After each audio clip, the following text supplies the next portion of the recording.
반갑습니다. 여러분, 오늘도 예배의 자리에 나와서 예배하시는 모든 분들에게 하나님의 놀라운 은혜와 은총이 함께 하시기를 주님의 이름으로 소망합니다.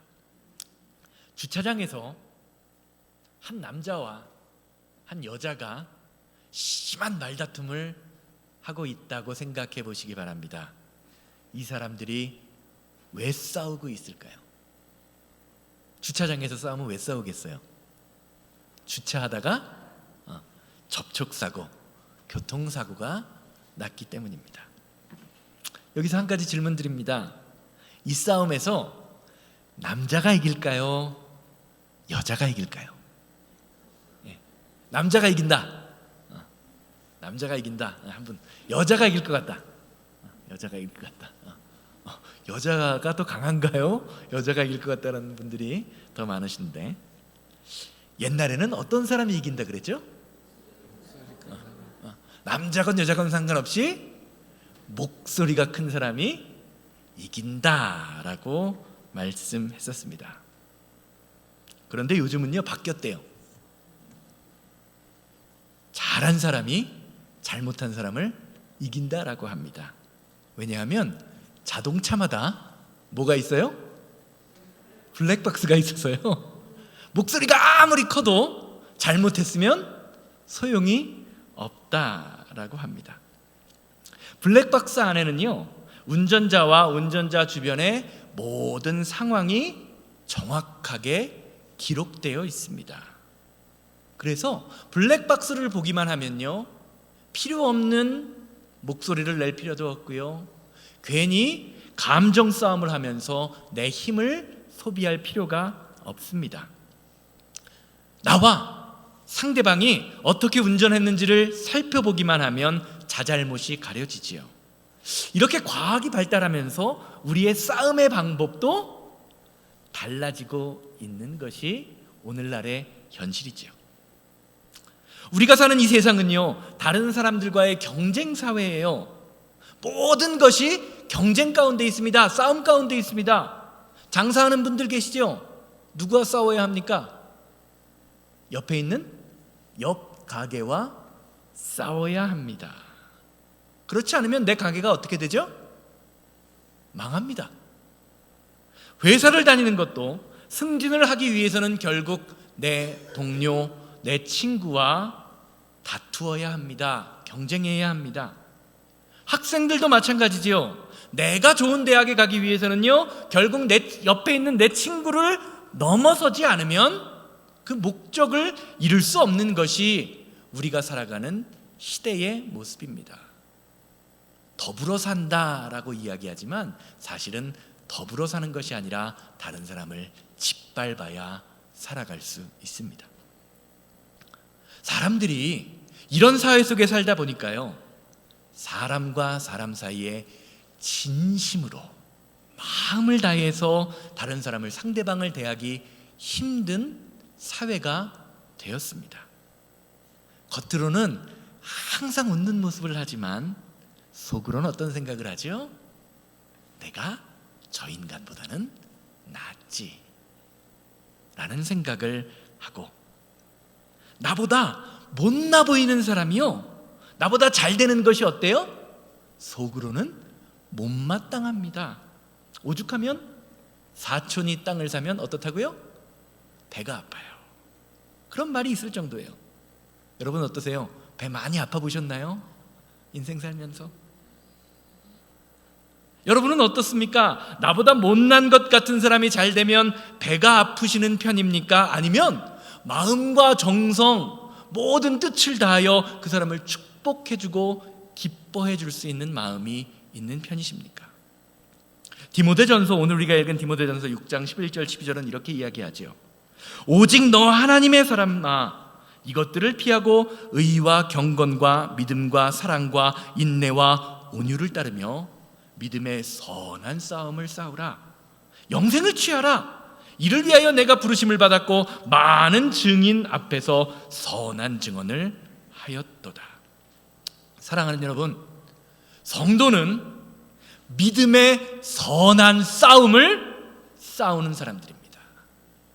우리가 싸워야 할 싸움이 있는데 어떤 싸움이냐? 악한 싸움이 아니라 선한 싸움이라는 거예요. 이 세상의 모든 싸움은 어떤 싸움이라는 겁니까? 선한 싸움의 반대인 악한 싸움이라는 거죠. 악한 싸움은요, 사람과 싸우는 싸움입니다.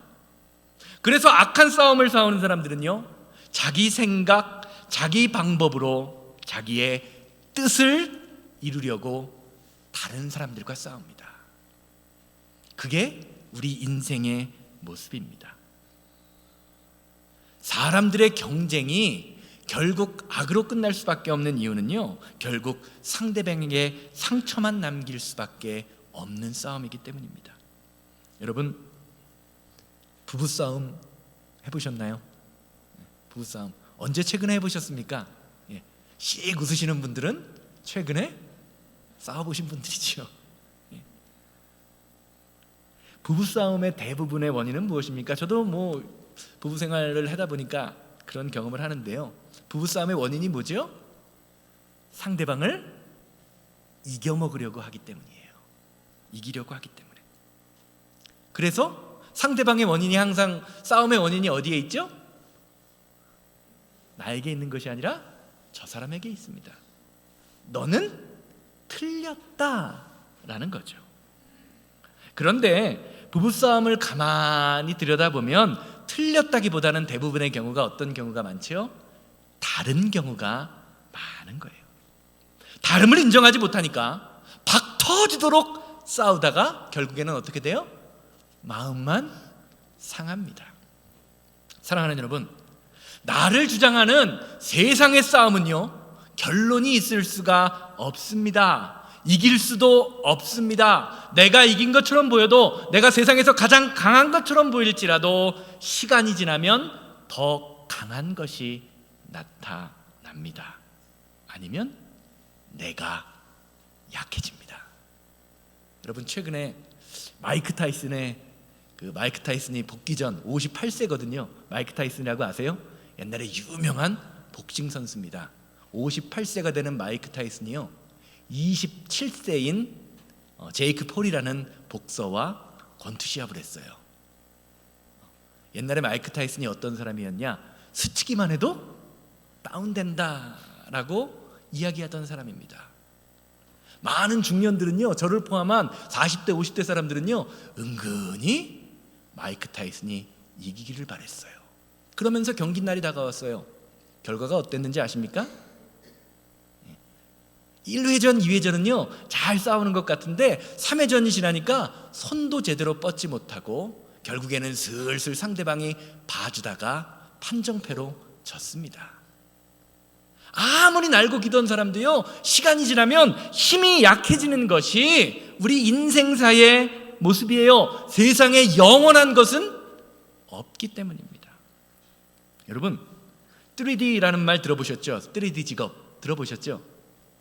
difficult, dirty, dangerous, 이 앞에 있는 이 단어의 D자를 지칭하는 말로써 사람들이 하기 싫어하는 직업을 이야기하는 말입니다. 사회 용어예요.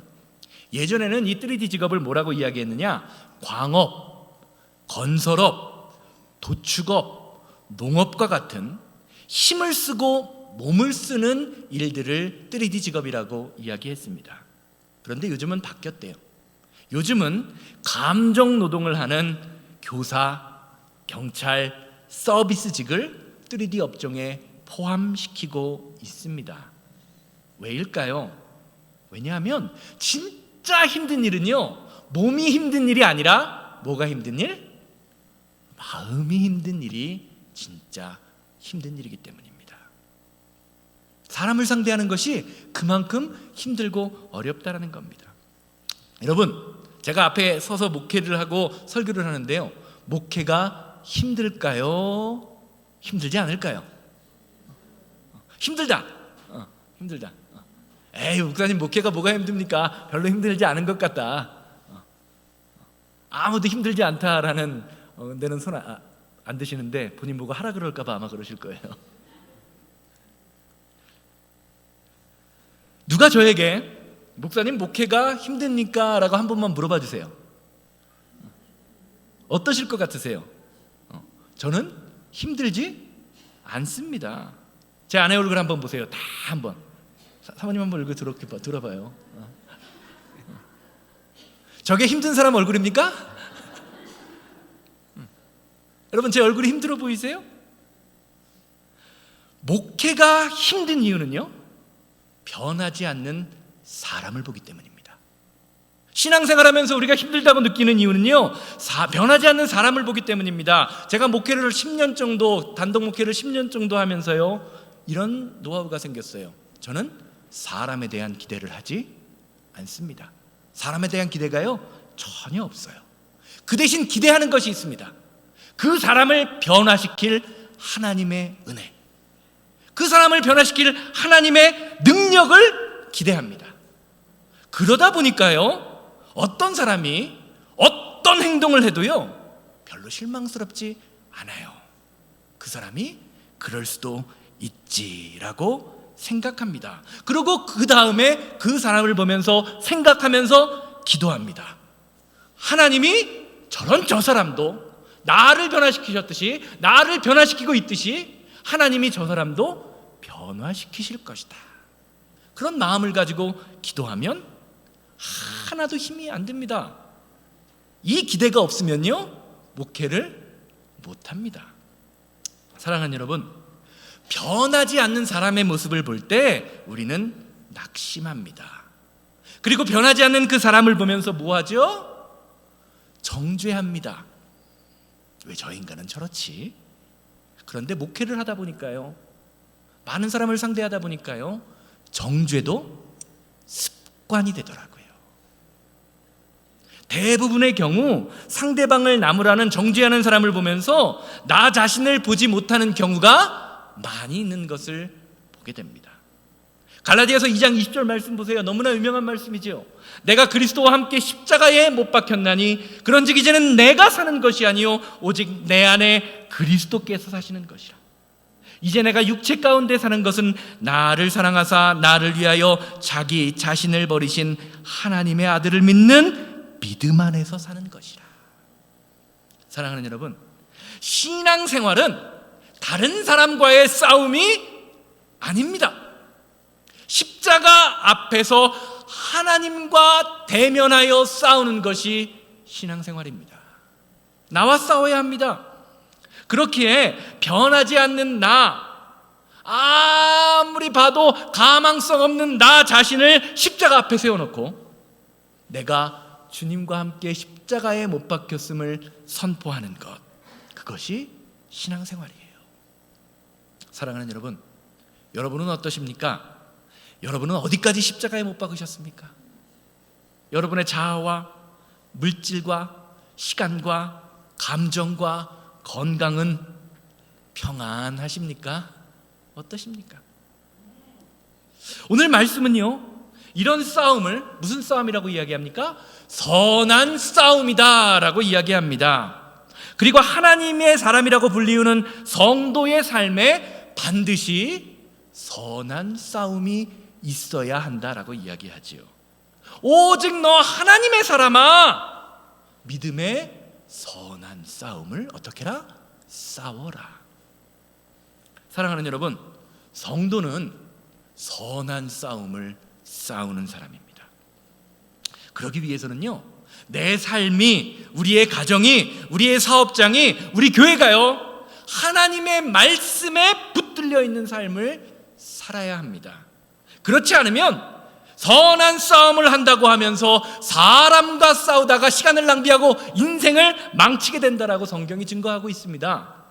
사무엘상 13장 말씀을 보면 40세에 왕이 되었던 사울, 이스라엘의 초대 왕이라고 불리우는 사울 왕이 된 이후의 한 일에 관하여 다음과 같이 증거하는 것을 볼 수 있어요. 사무엘상 13장 1절에서 2절입니다.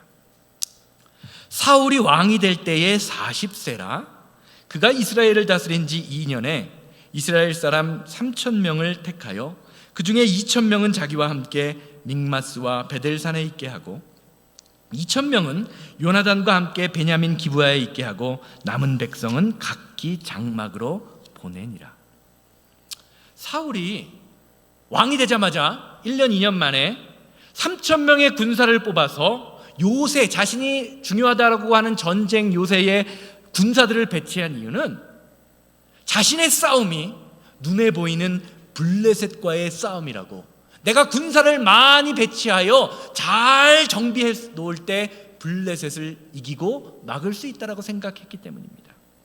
왕이 되었으니 내 힘과 노력으로 이스라엘이라는 왕국을 세우려고 했던 것입니다. 그런데 13장 이후의 말씀을 잘 살펴보면요, 세상을 향했던 이런 사울의 노력은 결국 블레셋과의 전쟁을 일으킵니다. 블레셋이 이놈 봐라, 사울 봐라, 이스라엘 봐라, 우리를 치려고 군사를 모으고 있네 라는 생각을 갖게 만들어서요, 도리어 블레셋의 화를 돋고 와서 블레셋이 쳐들어옵니다. 결국 블레셋과의 전쟁에서 마음이 급해졌던 사울은요, 막 블레셋이 쳐들어온다는 소문이 들리고 군사가 모인다는 소문이 있으니까 자신들의 백성이 막 도망갑니다. 이러한 백성들을 붙잡기 위해서 자기 마음대로 하나님의 사람 사무엘을 무시하고 하나님께 예배를 드립니다. 제사를 드립니다. 원래는 사무엘이 기다리라 라고 했거든요. 그리고 하나님은요, 그런 사울을 향하여 다음과 같이 책망하십니다. 사무엘상 13장 14절 말씀 보세요. 지금은 왕의 나라가 길지 못할 것이라 여호와께서 왕에게 명령하신 바를 지키지 아니하셨으니 여호와께서 그의 마음에 맞는 사람을 구하여 여호와께서 그를 그의 백성의 지도자로 삼으셨느니라. 사랑하는 여러분, 오늘 이 시간에도 하나님은 하나님 마음에 맞는 사람을 찾고 계십니다. 그 사람이 누구예요? 그 사람이 누가 돼야 돼요? 누구요? 옆에 있는 장로님? 옆에 있는 권사님이 하나님의 사람이 되어야 하겠습니까? 내가 되어야 합니다. 여러분, 복음이라는 것은요, 그 복음이 나에게 이루어질 때 복음입니다. 앞에 장로님 앉아 계신데, 이치은 장로님 앉아 계신데, 만약에 이치은 장로님이 복권을 하나 사셔서 요즘 로또 몇 억 불씩 하잖아요. 그 복권에 당첨되셨어요. 그게 나에게 복음이 됩니까? 안 됩니까? 아니에요. 누가 나에게 100불을 주는 게 나에게 복음이 되는 거예요. 복음은요, 나에게 이루어질 때 그것이 복음이 되는 것입니다. 장로님 오늘 가서 복권 사시면 안 돼요. 복권 사라는 말 아니에요. 예. 나에게 이루어질 때 그것이 복음이 되는 거예요.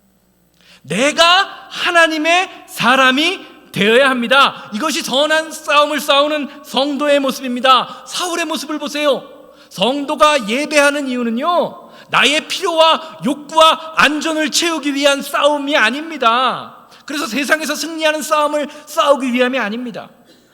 하나님의 뜻을 묻기 위하여, 하나님의 은혜가 나를 통해서 임하도록 내가 믿음의 사람이 되기 위하여 예배하는 것입니다. 이것을 오늘 말씀은요, 하나님의 사람이 걸어가야 할 길이라고 말하고 있습니다. 가만히 여러분들의 인생을 돌이켜보시기 바랍니다. 여러분의 인생을 돌아보면서 여러분은 스스로를 하나님의 마음에 맞는 사람이다 라고 고백하실 수 있으십니까? 그 고백이 있어야 돼요. 부족하지만, 연약하지만 십자가의 은혜로 하나님이 나를 변화시키셨다. 그 은혜로 내가 주님과 함께 십자가에 못 박혔음을 선포해야 하는 것입니다. 그렇지 않으면요, 어떻게 돼요? 그냥 맨날 하나님의 일을 한다고 하면서 사람과 싸우다가 신앙생활을 마치게 됩니다. 왕의 나라가 길지 못할 것이라 하나님이 왕을 버리셨습니다. 촛대를 옮기실 것입니다 라고 말하고 있는 것이지요. 디모데전서 6장 11절 다시 보세요. 그래서 우리 성도에게는요, 선한 싸움을 하기 위하여 어떤 것이 있는지를 우리에게 알려줘요. 오직 너 하나님의 사람아, 이것들을 피하고 의와 경건과 사랑과 인내와 온유를 따르며. 오늘 말씀은요, 따를 것을 이야기하기 이전에 먼저 성도에게 피할 것이 있음을 이야기합니다. 사랑하는 여러분, 성도는요, 피할 것을 피하는 사람입니다. 내가 피할 것이 무엇인지 알아야 돼요. 여러분, 다들 아시죠? 이 콜로라도 스프링스 북쪽에 가면 파란 지붕으로 된 큰 교회가 하나 있어요. 그렇죠? 교회 이름이 뭐죠? New Life Church. 저희 교회 이름이랑 영어 이름이랑 똑같죠? New Life Church가 있습니다. 이 New Life Church가요, 우리가 뭐 이렇게 가까이서 본다고 해서 뭐 별것 아닌 교회구나라고 생각하기 쉬운데요, 이 New Life Church가요, 전 세계적으로요 성령의 임재와 선교를 열심히 하는 교회로 소문난 교회입니다, 여러분. 그 교회를 구경하기 위해서요, 전 세계에서 비행기 타고 와서 그 교회를 탐방하고 그래요, 목사님들이.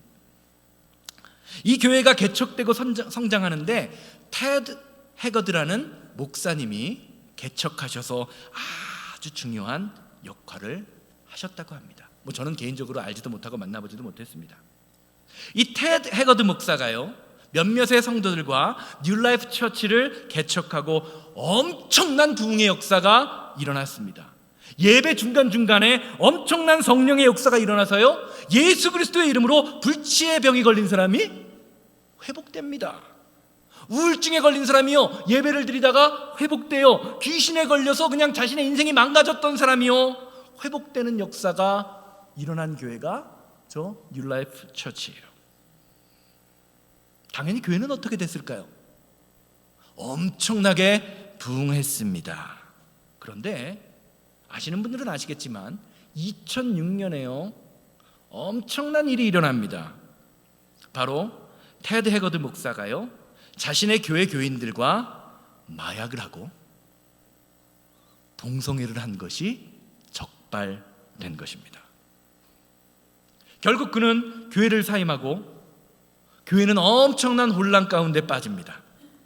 후에 많은 사람들이요 그 테드 해거드 목사에게 도대체 왜 그런 일을 저질렀느냐라고 물어봤어요. 그러자 그가 어떻게 대답했는지 아십니까? 그의 대답이 있어요. 처음에는요 동성애자들을 전도하기 위하여 그들이 다니는 이발소를 찾아갔다라고 증거했어요. 그런데 그들과 함께 이야기하고 대화하다 보니 나도 모르게 자연스럽게 죄에 빠져들었다라고 고백합니다.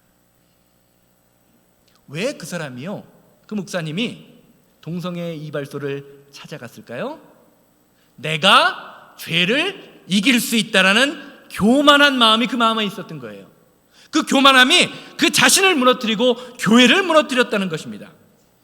이것이 성경이 말하는 악은 뭐다? 그 모양이라도 버려라 라고 하는 이유예요. 그런데 한 가지 재밌는 사실이 있어요. 그가 그렇게 마약을 하고 동성애 파티를 하는 그 순간에도요 뉴라이프 처치에는요 그가 예배를 인도할 때 수많은 능력과 역사가 나타났었습니다. 여러분, 병고침의 역사, 귀신이 물러가는 역사가 나타났었습니다. 이것이 말하는 것이 무엇입니까?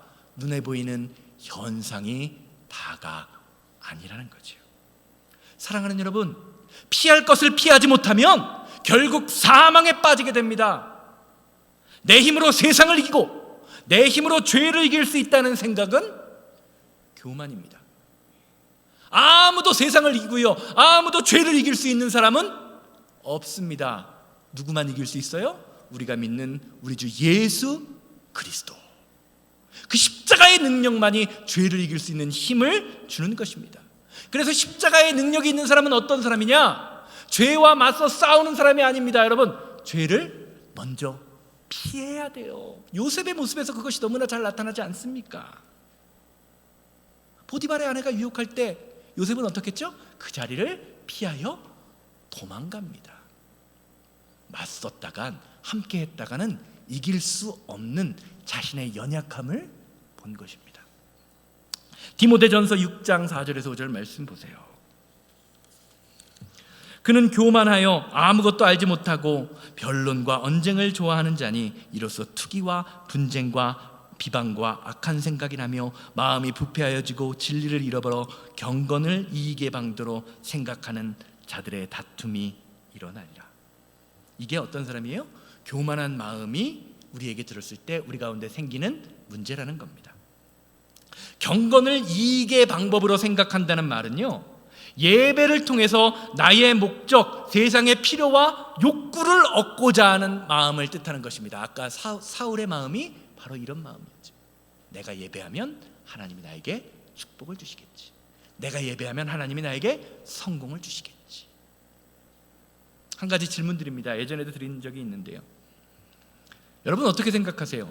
예배를 잘 드리면서 사업하는 사람과 예배를 잘 드리지 않으면서 사업하는 사람, 누가 성공할 확률이 높을까요? 제가 말씀드렸었죠? 사업 수단이 좋은 사람이 성공합니다.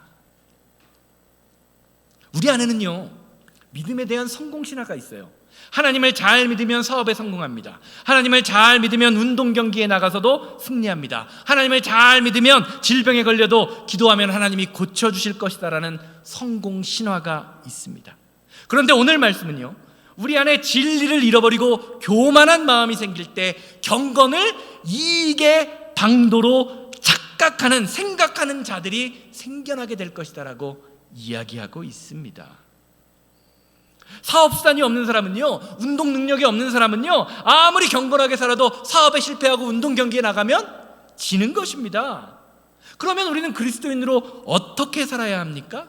오늘 말씀은요, 이런 관점에서 피할 것을 피하고 성도에게 해야 할 것이 있다는 것을 이야기합니다. 디모데전서 6장 7절에서 10절 말씀 보세요. 우리가 세상에 아무것도 가지고 온 것이 없음에 또한 아무것도 가지고 가지 못하리니 우리가 먹을 것과 입을 것이 있은 줄 족한 줄로 알 것이라.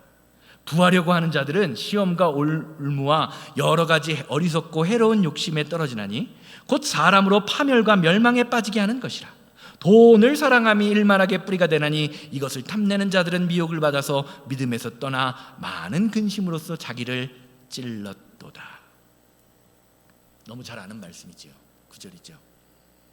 돈을 사랑한다라는 말은요, 돈 귀신처럼 돈만 바라본다거나 돈 때문에 믿음을 넘어선다라는 것을, 것만을 이야기하는 것이 아닙니다. 그것을 넘어서는 의미가 오늘 본문 말씀에 있습니다.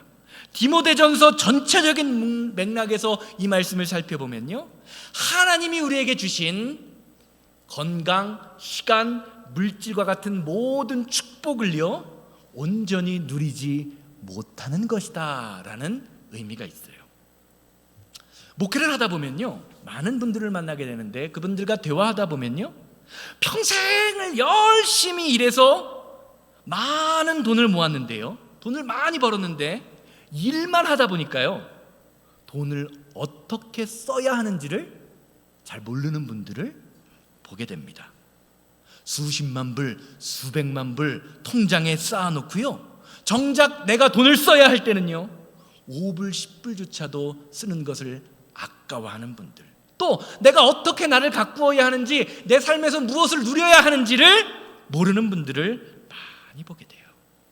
여러분들 주변에도 그런 분들이 있으실지 모릅니다.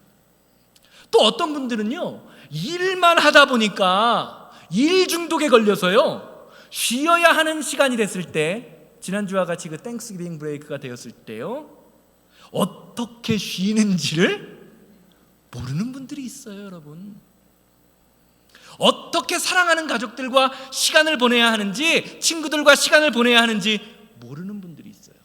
가게 문을 닫으면 어때요? 마음이 불안불안합니다. 쉬고 있으면 불안해서 어쩔 줄을 모릅니다. 그냥 난리가 납니다. 그러다 보니까요, 눈이 와도 폭풍이 쳐도 전기가 나가도요, 가게 안에 나가 있어야 마음이 편해요.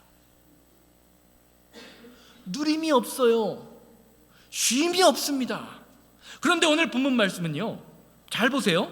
돈을 사랑하는 것을 피하고 믿음의 선한 싸움을 싸우기 위해 하나님이 주신 것, 누릴 것은 누리는 삶을 살라고 이야기합니다. 여러분, 그게 믿음의 삶이라는 거예요. 6장 17절 말씀 보세요. 자, 보세요. 이 세대에 부한 자들을 명하여 마음을 높이지 말고 정함이 없는 재물에 소망을 두지 말고, 하나님이 어떤 분이다? 오직 우리에게 모든 것을 후히 주사 누리게 하시는 하나님께 두며. 하나님이 어떤 분이라고요?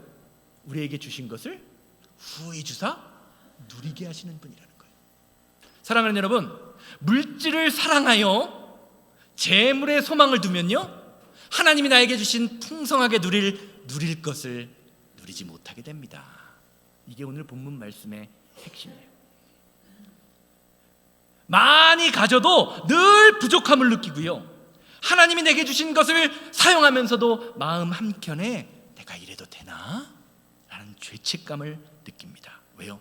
내가 내 영이 하나님을 향하여 먼저 온전히 드리지 못한 것을 알기 때문입니다. 사랑하는 여러분, 하나님께 드릴 것을 온전히 드린 후에 하나님이 나에게 허락하신 것, 남은 것으로 온전히 누리는 것은요, 죄가 아닙니다. 도리어 하나님이 기뻐하시는 일이에요. 여러분, 마음껏 누리세요. 여러분, 하나님이 허락하신 거 그 전에 먼저 하나님께 온전히 드리십시오. 자, 예를 하나 들어볼게요. 제가 홍어회 무침, 아주 빨갛게 그냥 홍어회를 맛있게 무친 그 홍어회 무침을 좋아합니다. 아시는 분들은 아실 거예요. 어느 성도님께서 예를 들어서 그것을 아시고요, 저에게 홍어회 무침을 듬뿍 갖다 주셨다라고 생각해 보시기 바라요. 오늘 갖다 달라는 얘기는 아닙니다. 그 음식을 갖다 주신 성도님의 기쁨은 어떤 걸까요? 제가 그 음식을 아주 맛있게, 끼니 때마다 그냥 맛있게 먹으면서, 아, 우리 권사님 감사하다, 집사님 감사하다, 아주 장로님 감사하다, 그렇게 고백하는 거겠죠. 그렇죠? 아, 그래서 집사님, 권사님 잘 먹었습니다 라고 말씀을 드리면 그 마음에 어떠실 거예요?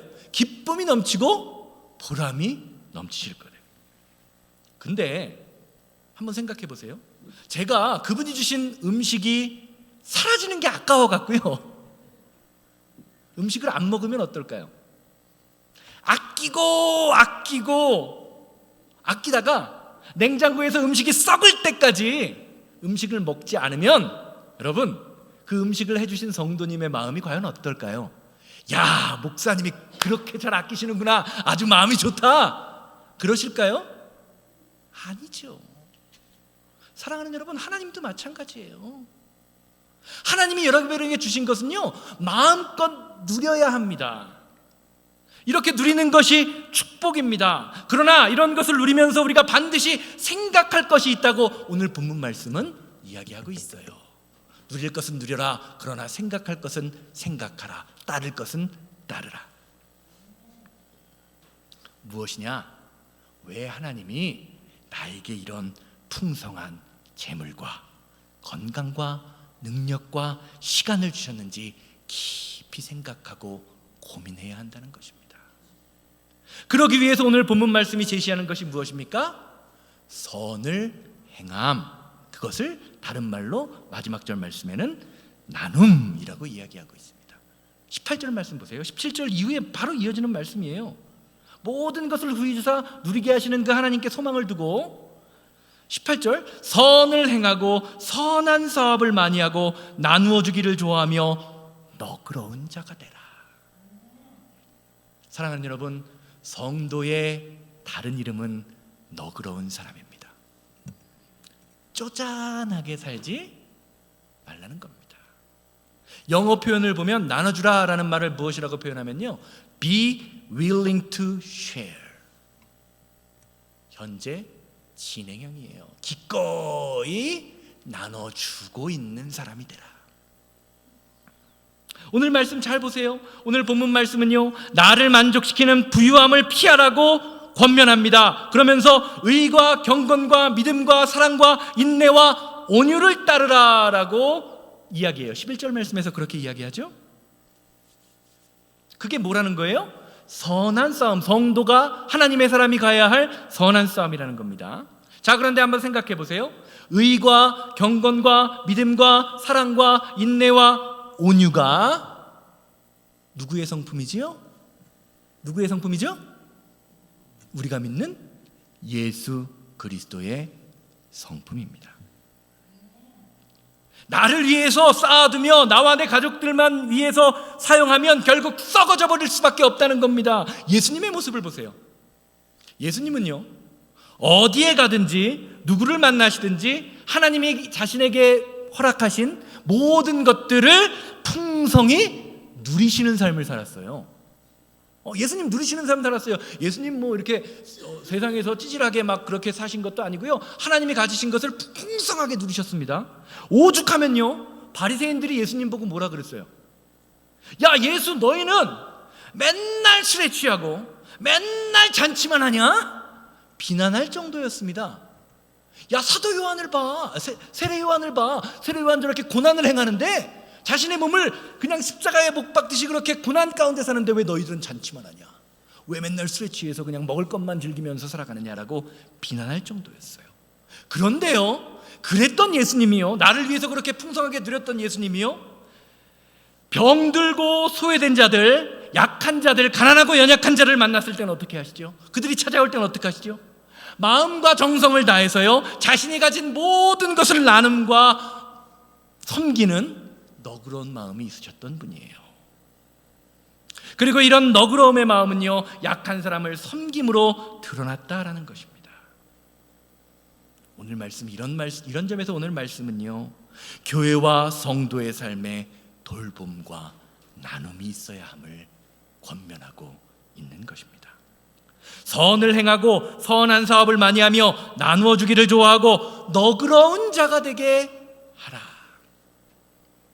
한번 따라해 주세요. 나는 너그러운 자가 되겠습니다. 좀 목소리가 작네요. 너그러운 사람이 못 되실 것 같나요? 성도의 다른 이름은 너그러운 사람입니다. 이 축복이 오늘 예배하시는 모든 분들에게 풍성하게 임하기를 주님의 이름으로 소망합니다. 결론적으로 말씀드릴게요. 창세기는요, 첫 번째, 하나님이 부르신 첫 번째 사람 아브라함의 모습을요, 다음과 같이 설명합니다. 창세기 12장 4절이에요. 이에 아브라함이 여호와의 말씀을 따라갔고 롯도 그와 함께 갔으며 아브라함이 하나를 떠날 때에 75세였더라. 사랑하는 여러분, 성도는 하나님의 말씀을 따라가는 사람입니다. 하나님의 말씀, 하나님의 축복의 원리를 따라갈 때 가나안의 축복이 임합니다. 하나님의 말씀, 하나님의 축복의 원리를 따라갈 때 주님이 주시는 축복과 은혜가 오늘 예배하는 저와 여러분들의 삶에 임하게 되는 것입니다. 따라간다라는 말은요, 나의 생각과 판단과 결정을 내려놓을 때만 일어날 수 있는 일이에요. 내 고집과 내 생각과 내 결정을 내어갖고 가는 것은 뭡니까? 따라가는 게 아니고요, 끌려가는 겁니다. 여러분, 끌려가는 거예요. 신앙생활은요, 끌려가는 삶이 아니라 따라가는 삶입니다. 나를 그대로 유지하면서 따라갈 수 없습니다. 내가 가진 것에 조금 더 보태려고 해서도 따라갈 수가 없어요. 나를 내려놓아야 합니다. 내 안에 있는 나를 떠나 주님의 말씀을 바라볼 수 있어야 돼요. 그럴 때 우리 주 예수 그리스도께서 나타나실 때까지 흠도 없고 책망받을 것도 없다라는 이 명령, 6장 14절이죠. 이 명령이요, 우리의 삶에 일어나게 됩니다. 선한 싸움은요, 내 힘으로 할 수 있는 것이 아닙니다. 하나님의 말씀을 지키고 따라갈 때에 살아갑니다. 그런데 그 말씀을 따라가다 보면요, 내가 말씀을 지키는 것이 아니라 그 말씀이 나를 지켜주는 믿음의 역사가 일어남을 경험하게 됩니다. 내가 하나님의 말씀을 지켜주는 것 같은데 하나님이 나의 말씀을 지키게 하십니다. 그게 은혜예요. 그게 선한 역사입니다. 우리가 싸워야 할 선한 싸움입니다. 오늘 예배하시는 모든 분들이요, 넉넉하고 풍성한 너그러운 마음, 그 마음의 사람들, 선한 싸움을 싸우는 선한 싸움의 일꾼들이 되시기를 주님의 이름으로 소망합니다. 교회의 교회다움, 성도의 성도다움은요, 용서와 사랑과 나눔과 섬김과 너그러움을 통해서 드러납니다. 이것이 선한 싸움을 하는 성도의 삶의 자세입니다. 다 같이 자리에서 일어나셔서 이 세상을 살아가는 동안에 부르시고, 주님, 세상만을 바라보며 교만했던 내가 세상을 이길 수 있다고 생각하며 하나님의 말씀을 따라가지 못했던 나를 주님 용서하여 주시고, 믿음으로 떠나 나를 찌르는 그런 삶을 사는 것이 아니라 모든 것을 후히 주사 누리게 하시는 하나님의 말씀을 따라 하나님이 내게 주신 것을 누리며 하나님이 또한 내게 주신 것을 나누는 너그러운 자, 섬김의 사람이 되게 하여 주시옵소서. 다 같이 통성으로 기도하고 예배 마칩니다.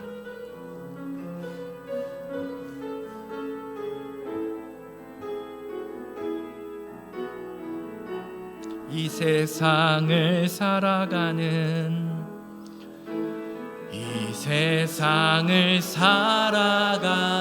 동안에 나의 힘을 의지할 수 없으니 기도하고 낙심하지 말 것은 주께서 참 소망이 되심이라. 주의 길을 걸어가는 동안에 세상의 것 의지할 수 없으니 감사하고 낙심하지 말 것은 주께서 참 기쁨이 되심이라. 하나님의 꿈이 나의 비전이 되고 예수님의 성품이 나의 인격이 되고 성령님의 권능이 나의 능력이 되길 원하고 바라고 기도. 다 같이 주여 한번 외치고 기도합니다. 주여, 자비롭고 거룩하신 하나님, 아버지는 이 세상을 살아가면서 눈에 보이는 것과 싸우는 것이 아니라 오직 나를 부르시는 주님, 나를 붙드신 주님을 바라보며 하나님의 말씀을 따라가며 주님의 십자가 앞에 나를 내어놓을 수 있는 믿음의 사람이 될 수 있도록 주여 인도하여 주시옵소서. 나를 통하여 역사하실 하나님, 그 하나님이 나에게 선한 싸움을 싸우라고 약속하셨사오니 아버지, 이제는 더 이상 세상 것만을 바라보며 나와 내 가족, 나의 만족과 나의 유익만 누리며 살아가는 것이 아니라 하나님이 주신 나의 모든 것을 풍성하게 누리며 하나님이 주신 것으로 풍성하게 나누며 섬기는 나눔의 사람, 너그러움의 사람이 될 수 있도록 주여 우리를 붙잡아 주시고 인도하여 주시옵소서. 새생명교회 하면 너그러움으로 소문나는 교회가 될 수 있도록 주여 우리의 믿음을 붙잡아 주시고 주의 뜻대로 주의 능력대로 살아가게 하여 주시옵소서.